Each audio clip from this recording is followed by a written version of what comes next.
Assalamualaikum. Nama saya Muhammad Hidin. 19/10/11/61. Pagi hari ini saya ingin membawakan sebuah proposal penelitian yang berjudul pembiayaan bermasalah dan perputaran kas terhadap likuiditas pengelolaan Indonesia periode 2015-2020. Satu, pendahuluan lembaga keuangan dalam suatu negara itu memegang peran yang sangat penting khususnya dalam bidang ekonomi. Lembaga keuangan non-bank maupun lembaga keuangan bank. Lembaga keuangan seperti yang tadi mulai Kasmir itu setiap perusahaan yang bergerak dalam bidang keuangan yang mana kegiatannya mengumpulkan dana dari masyarakat dan menyalurkannya kembali kepada masyarakat ataupun keduanya. Nah, ini pembiayaan yang bermasalah tentang performance financing menunjukkan kemampuan manajemen bank dalam mengelola pembiayaan bermasalah yang diberikan oleh bank, sehingga semakin tinggi NPF maka semakin buruk kualitas pembiayaan bank yang menyebabkan jumlah pembiayaan bermasalah semakin besar. Ini perputaran kas sendiri merupakan perbandingan antara penjualan dengan jumlah kas rata-rata. Tingkat perputaran kas merupakan ukuran efisiensi penggunaan kas yang dilakukan oleh perusahaan. Ini karena tingkat perputaran kas itu menggambarkan kecepatan kembalinya kas yang telah ditanamkan oleh dalam modal kerja. Ini pengertian dari likuiditas yang juga dapat diartikan sebagai kemampuan bank untuk memenuhi kemungkinan ditariknya dana dalam bentuk deposito atau simpanan oleh deposan atau penitip. Dalam kata lain itu suatu bank dikatakan liquid apabila dapat memenuhi kewajiban penarikan dana yang dilakukan oleh deposan. Ini untuk mengukur suatu likuiditas ini bisa menggunakan beberapa rasio, yaitu financing to deposit ratio, asset to financing ratio, dan cash ratio. Pada umumnya, untuk mengukur suatu tingkat likuiditas, bank menggunakan financing to deposit ratio atau LDR. LDR menyatakan seberapa jauh kemampuan bank dalam membayar kembali penarikan dana yang dilakukan oleh deposan dengan mengandalkan pembiayaan yang diberikan sebagai sumber likuiditasnya. Ini untuk rumusan masalahnya dalam penelitian ini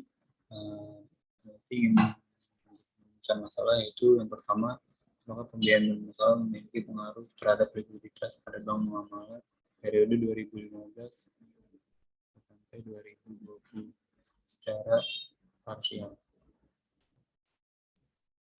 Nah, ini kedua, apakah perputaran kas memiliki pengaruh terhadap likuiditas terhadap bank muamalah periode 2015 sampai 2020 secara parsial. Ini yang ketiga, apakah pembiayaan bermasalah dan perputaran kas memiliki pengaruh terhadap likuiditas pada bank muamalah periode 2015 sampai 2020 secara simultan. Itu tujuan penelitian. Adapun tujuan penelitian dalam penelitian ini yang pertama mengetahui hubungan antara pembiayaan bermasalah terhadap likuiditas pada bank muamalah Indonesia pada periode 2015 sampai 2020 secara parsial, mengetahui hubungan antara perputaran kas terhadap likuiditas pada bank muamalah Indonesia pada periode 2015 sampai 2020 secara parsial, mengetahui pembiayaan bermasalah dan perputaran kas memiliki pengaruh terhadap likuiditas pada bank muamalah periode 2015 sampai 2020 secara simultan. Nah, ini manfaat penelitian ini secara dibagi menjadi dua, yaitu secara teoritis dan secara praktis. Secara teoritis dapat menimbang buah pemikiran untuk menambah pengetahuan serta menambah wawasan mengenai pengaruh antara pembiayaan bermasalah dan perputaran kas terhadap likuiditas suatu bank syariah. Nah, ini untuk manfaat secara praktisnya itu dengan adanya penelitian ini, peneliti berharap agar hasil penelitian ini dapat menjadi bahan evaluasi bagi pihak yang mempunyai kepentingan dalam penelitian ini, itu dapat direksi Bank Muamalah Indonesia serta pemegang saham. Nah, ini lanjut ke bab 2, yaitu tinjauan pustaka. Yang pertama, landasan teori itu pembiayaan. Yang pertama merujuk pada Undang-Undang Nomor 10 Tahun 1998 Pasal 21 Ayat 11 tentang perubahan tentang perbankan. Pembiayaan adalah penyediaan uang atau tagihan yang dapat disamakan dengan berdasarkan persetujuan atau kesepakatan pinjam-meminjam antara bank dengan yang lain yang mewajibkan pihak peminjam melunasi kewajibannya sesuai jangka waktu yang telah disepakati. Nah, yang kedua, pembiayaan bermasalah atau non-performing financing. Pembiayaan bermasalah merupakan pembiayaan yang mengalami kesulitan di dalam menyelesaikan kewajibannya terhadap bank. Dia dalam bentuk pembayaran kembali pokoknya, pembayaran bunga, pembayaran ongkos bank yang menjadi beban dari nasabah yang bersangkutan. F ini adalah perbandingan antara pembayaran bermasalah dengan total pembiayaan yang diukur dengan suatu satuan persentase. Yang ketiga, perputaran kas, yaitu perbandingan antara pendapatan dengan jumlah kas rata-rata yang menggambarkan tingkat perputaran kas atau cash turnover. Variabel perputaran kas suatu perusahaan juga digunakan untuk mengukur seberapa besar likuiditas. Nah, ini untuk penelitian terdahulunya. Yang pertama dari Eris Ardiana dengan judul pengaruh kredit bermasalah dan perputaran kas terhadap likuiditas. Ini variabelnya. Itu yang pertama, itu ada kredit bermasalah, perputaran kas, dan likuiditas. Ini metode analisisnya itu menggunakan analisis regresi. Hasilnya, kredit bermasalah berpengaruh negatif terhadap likuiditas yang menunjukkan jika makin besar kredit bermasalah yang dialami bank, maka akan menurunkan likuiditas bank. Perputaran kas berpengaruh secara signifikan terhadap likuiditas. Yang kedua, penelitian dilakukan oleh Marina dan Marina. Ini judulnya pengaruh kecukupan modal, kredit bermasalah, dan likuiditas terhadap profitabilitas. Tadi saya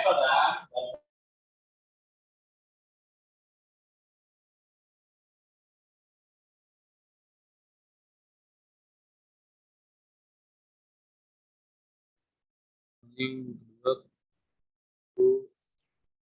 penelitian dilakukan oleh Marina, pengaruh kecukupan modal, kredit bermasalah, dan likuiditas terhadap profitabilitas pada bank syariah. Pada bank variabel kecukupan modal, kredit bermasalah, dan likuiditas serta profitabilitas. Metode analisisnya menggunakan analisis regresi. Setelah analisisnya variabel kecukupan modal, variabel kredit bermasalah, dan variabel likuiditas berpengaruh signifikan terhadap ROA, sehingga hipotesis pertama yang menyatakan bahwa kecukupan modal serta kredit bermasalah dan likuiditas secara simultan berpengaruh signifikan terhadap profitabilitas itu terbukti. Nah, ini yang kedua, penelitian yang dilakukan oleh Putu Indra Yudana, berjudul pengaruh kredit bermasalah dan perputaran kas terhadap likuiditas pada lembaga perkreditan desa kecamatan Seriru. Ini variabel kredit bermasalah, perputaran kas, dan likuiditas. Metode analisis yang digunakan itu analisis regresi. Hasil analisisnya itu kredit bermasalah dan perputaran kas berperan secara bersama-sama dalam upaya peningkatan likuiditas pada LPD Kecamatan Seriru tahun 2011 sampai 2013. Yang selanjutnya berikutnya lingkungan Dani Lintang dan Kenny Ardila. Judul pengaruh kredit bermasalah, perputaran kas, efisiensi operasional, dan pihak ketiga, dan likuiditas terhadap profitabilitas pada perusahaan perbankan UDF. Ini variabel profitabilitas, kredit bermasalah, perputaran kas, efisiensi operasional, dan pihak ketiga, dan likuiditas. Hasilnya itu kredit bermasalah tidak berpengaruh signifikan terhadap profitabilitas pada perusahaan perbankan. Perputaran kas berpengaruh terhadap profitabilitas dan tidak berpengaruh terhadap ROE pada perusahaan perbankan. Efisiensi operasional berpengaruh terhadap profitabilitas dan profitabilitas pada perusahaan perbankan, dan pihak ketiga berpengaruh terhadap profitabilitas dan tidak berpengaruh terhadap profitabilitas pada perusahaan perbankan. Likuiditas berpengaruh terhadap profitabilitas dan tidak berpengaruh terhadap return equity pada perusahaan perbankan.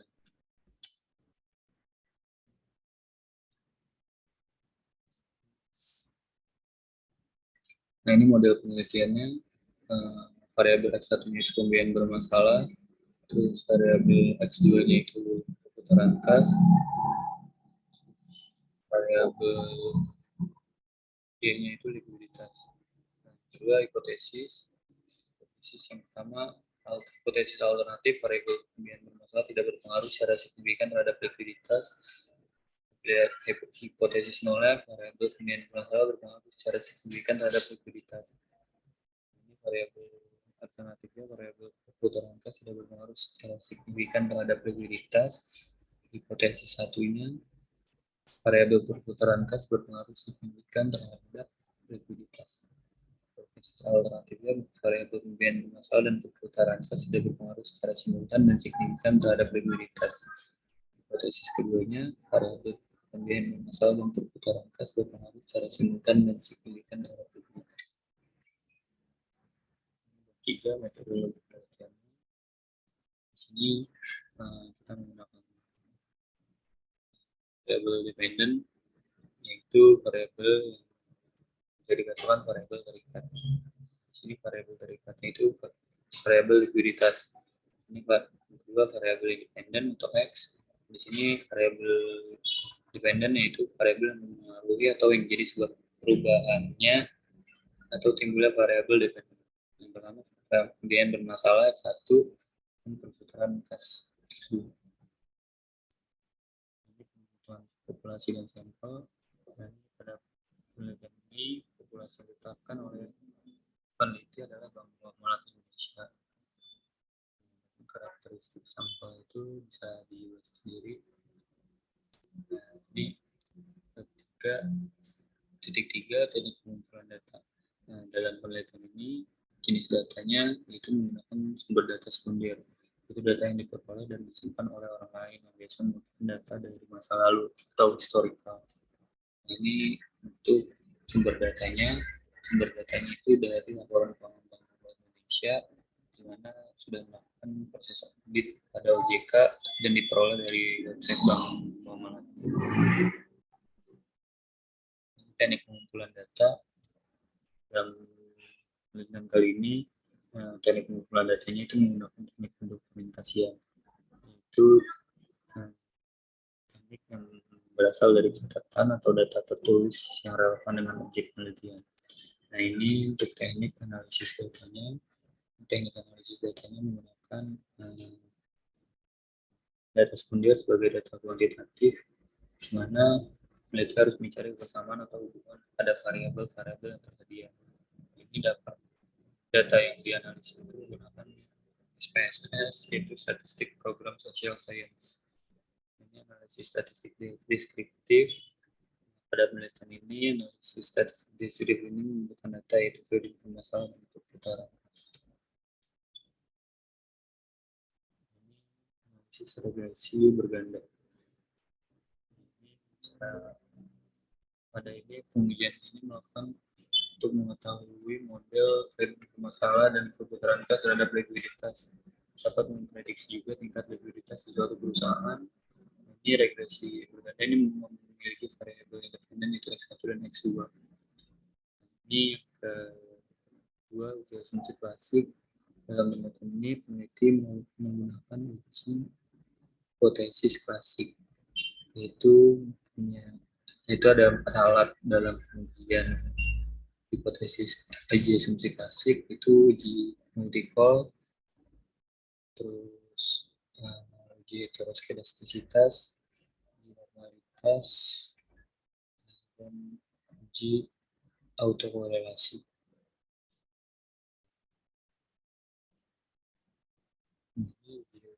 Multiple linearitas terdapat 2 hipotesis. Yang pertama, HA dan H1, HA terjadinya multi-call dan H1 tidak terjadinya multi-call.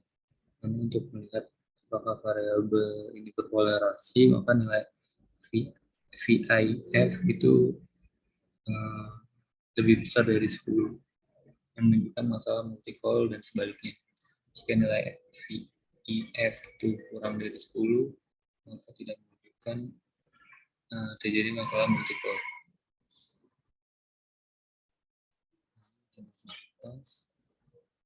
Secara umum, untuk dapat mengetahui data residual berdistribusi normal, itu bisa dilihat dari tingkat penerimaan 5% atau 0. Uji heteroskedastisitas itu dengan cara melihat grafik scatter plot dan kedua menggunakan prediksi variabel dependent atau stress ID dengan residual error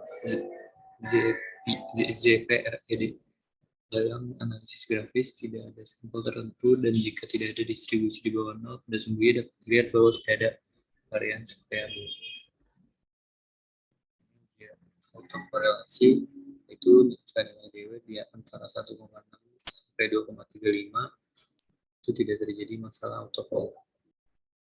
Jika nilainya 1,21 dan 1,65 atau 2,35 dan 2,79, maka tidak dapat disimpulkan. Kemudian jika DW kurang dari 1,21 atau 2,79, maka terjadi autofall pada data. Hipotesis itu dengan bicara itu UJS atau simultan dengan HA diterima, probabilitas signya itu lebih dari 0,05, dan H1 diterima, probabilitas signya itu kurang dari 0,05. Uji T parsial dengan HA diterima, probabilitasnya itu lebih dari 0,05, H1 diterima, probabilitasnya itu kurang dari 0,5. Dan koefisien determinasi itu tingkat pengaruh variabel independen pada variabel dependen itu ditentukan dalam kisaran 0 dan 1. Maka variabel disebut sedikit jika nilai perlu diperoleh kecil, dan jika nilai variabel adalah nomor 1, variabel independen dapat menjelaskan informasi yang dapat digunakan untuk menentukan variabel dependen. Ya, sekian dari presentasi yang dapat saya berikan pada pagi hari ini. Semoga adanya penelitian ini dapat menambah wawasan bagi kita semua. Kurang lebihnya mohon maaf. Assalamualaikum warahmatullahi wabarakatuh.